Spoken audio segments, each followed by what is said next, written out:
آقا سلام و ارادت. پرورش میلورممون هستش. از این به بعد میخوام آموزش میلورم هم بدیم، پرورش میلورم هم بدیم بهتون. یه توضیح مختصر بدم بهتون، اول کل داستان رو بدونید.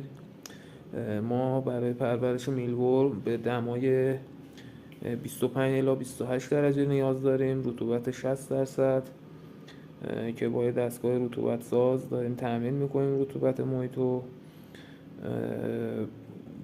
برای پرورش میلورم نیاز داریم به سوسک مولد، سوسک اصلاح شده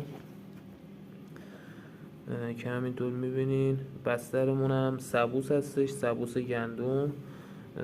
داخل این باکس ها سبوس گندم رو میریزیم، سوسک های مولد رو میریزیم، بهشون غذا میدیم. هم غذای تر نیاز دارن، هم غذای خشک، که غذای خشک همون سبوس گندم هستش. غذای تر هم سیب زمینی و پیاز و حالا سیب و میوه های دیگه میتونید بهش بدید، تغذیه میکنن و 1 هفته داخل این جعبه ها میمونن. بعد 1 هفته تخم گذاری که انجام شد جعبه تعویض میشه، یعنی سوسکا هلک میشه، سبوس میمونه، تخم گذاری شده میمونه.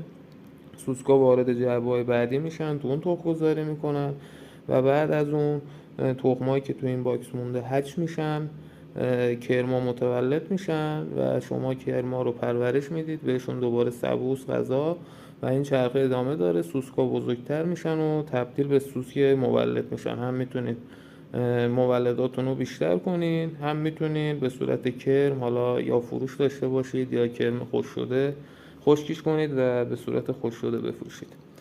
حالا ما پرورشمون هم تازه استارت زدیم، پرورش میلورم، و فعلا کرمامون قراره به صورت مولد باشن، قراره همشون رو سوس کنیم، مولدامون رو بیشتر کنیم، بعد تولید میلورم داشته باشیم. حالا دونه دونه از مراحل پرورش هم براتون تو کانال میذارم.